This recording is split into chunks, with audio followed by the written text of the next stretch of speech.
How's it going, everyone? How are you doing? Welcome back to the channel. Right now we're on a bit of a mobile setup, so different background and all that, but regardless, Chelsea today had their game against Krasnodar. It was a 1-1 draw, not the most exciting and entertaining game, but good news is Manchester United is going down to the Europa League, so that's probably the best news I got today. Aside from Billy Gilmour, I was like, Billy Gilmour probably was the best news for Chelsea today. But regardless, let's get right into the lineup so we can get into the game. For Chelsea, I was surprised to see no Callum Hudson-Odoi. He is injured, actually. Don't know the timetable for that. Still don't really know the timetable for Hakim Ziyech. They aren't sure. We haven't gotten the scans yet, so hopefully it's not too long. But regardless, Chelsea played a 4-3-3 today. Kept it in goal. The same defense that faced Sevilla last week, with Emerson on the left, Rudiger and Christensen, the center back duo, and Azpilicueta on the right. Kovacic, Jorginho, and Gilmour, the midfield trio. Tino Anjorin on the left-hand side of our front three.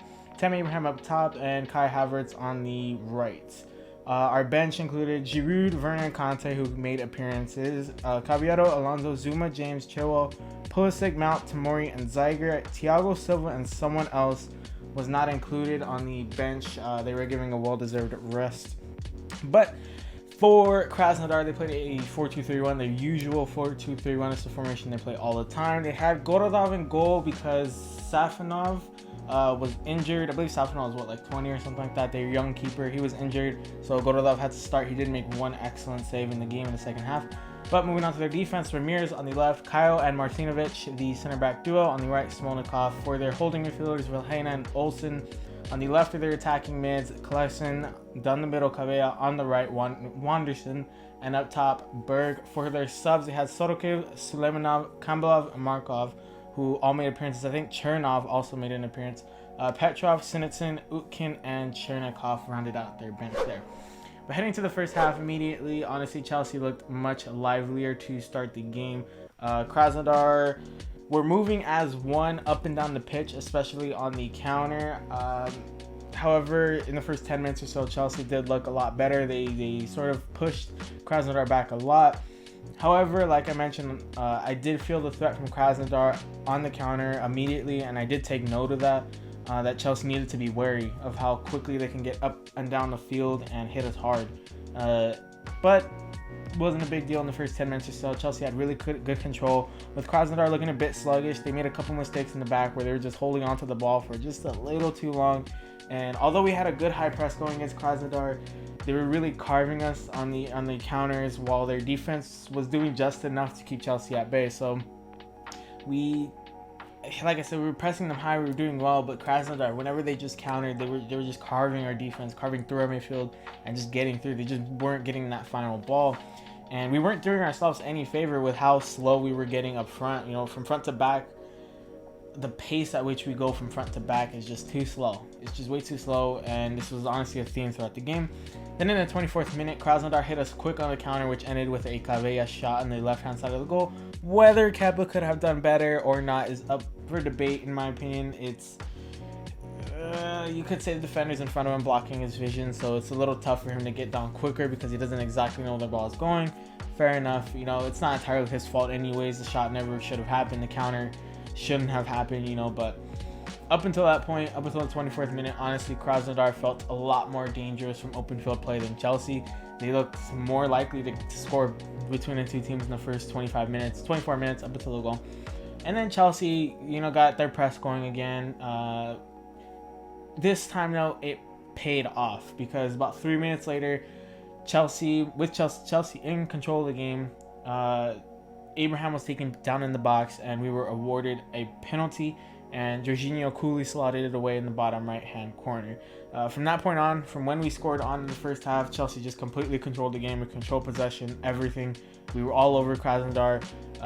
With Krasnodar playing a bit more of a disruptive game, they were just kind of trying to stop Chelsea, not really trying to counter us or anything. They weren't really challenging us like with the counters that got them the goal in the first place. They were just kind of content with holding Chelsea back, preventing them from scoring. In reality, that's really what they were trying to do, is just prevent Chelsea from scoring. And ultimately, the first half was not incredibly comfortable for Chelsea prior to the goal from Krasnodar, but afterwards we were able to control the game. We just couldn't create any clear-cut chances. That was what really ended up costing us at the end, is despite all the possession we got after the goal, we really didn't create any chances from it. But moving into the second half, I made a note of that we needed to pick up right where we left off, because it's not like we were performing poorly. We just were lacking the final ball, and we needed to watch to see if Krasnodar were going to pick up their counter game, whether they were going to throw more numbers forward and try and press us. You know, we needed to be wary of how Krasnodar were going to approach this game. But the beginning of the second half was more or less the same. We picked up right where we left off, just like I said we should. And although it was tough because the structure of the game completely flipped. In that Chelsea was the more threatening of the two sides from open field play. I don't know if you remember, in the first half I mentioned that Krasnodar were the more threatening from open field, but in this, at the beginning of the second half, Chelsea were more threatening, because a lot of it became because of the constant pressure from Andrew, Abraham, and Havertz on Krasnodar's defense.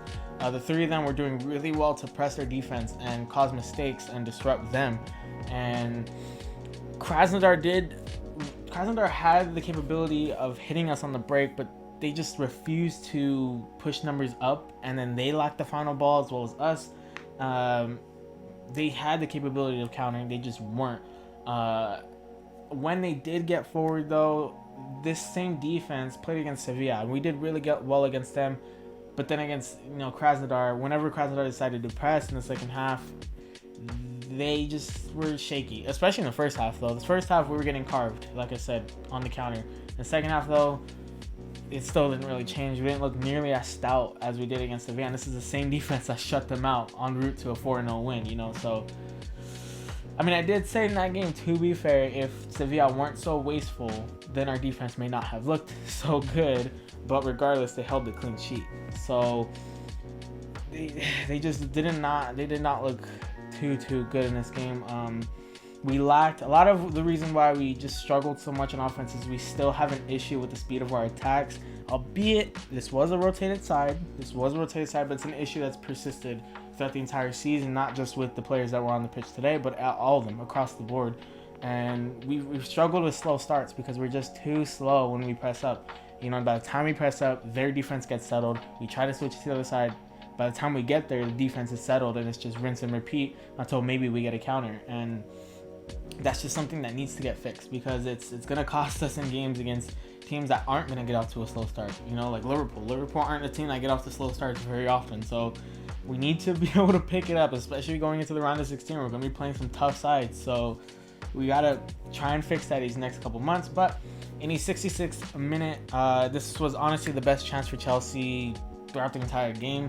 Abraham stole the ball from the defender. I cannot remember who it was. He steals it from a Krasnodar defender, gets in behind the defense, and when he shot bottom right, it was a decent, powerful shot. Gorodov, the Krasnodar keeper, made an excellent stop. He just got down quick and was able to push the ball away and snuff the chance out for Chelsea. And like I said, that was probably our best chance of the entire game, aside from, I guess, the penalty.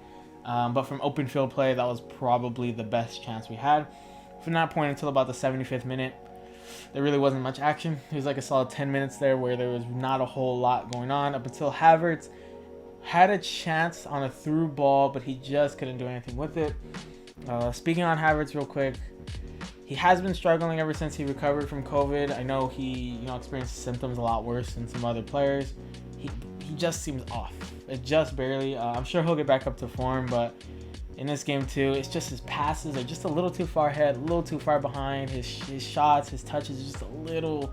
He's just barely off. Like he's on just a slight different wavelength than everyone else, and I can't wait to see him get back to form, because prior to him getting COVID, he was doing well, and afterwards clearly it did kind of take a toll on him, and he hasn't quite been the same since. But moving on, Havertz was rewarded with that miss with a substitution. He came off for Timo Werner, and Conte came on for Kovacic run like the 75th minute or so. A few minutes later, Olivier Giroud came on for Andrew, and although the subs did bring a bit more liveliness, they brought more energy. I don't even think that's a word. They brought more energy to the team. It just kind of seemed like neither side was willing to push numbers to win the game. I guess you could say they just didn't want to lose the game. Both teams really didn't push anyone up in the last 15 minutes or so, and it led to a pretty dull ending to the game. It was not the most exciting end to the game. There were some chances, but ultimately they were either called fouls, offsides, Nothing crazy. Chelsea, I will say, had more possession in that last 15 minutes, but really didn't do anything with it. There were no real clear-cut chances, and then the final whistle was blown.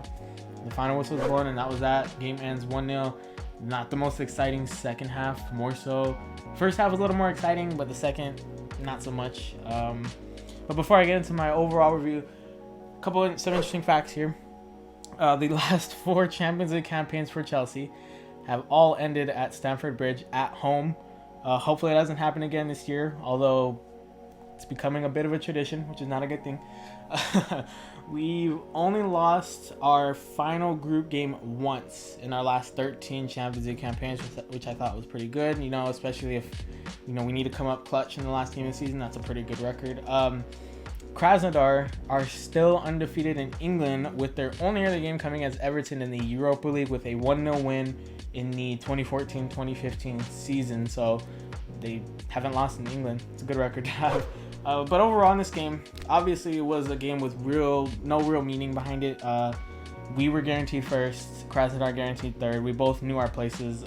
It was an opportunity, however, for some quote-unquote fringe players to make a stake for some more game time. For me, the only player that really did was Billy Gilmour. I think Frank has to consider him when he's coming up with the lineup. He performed really well today. He had some really good touches, some really good passes. Just unfortunate that he couldn't get too involved in offense.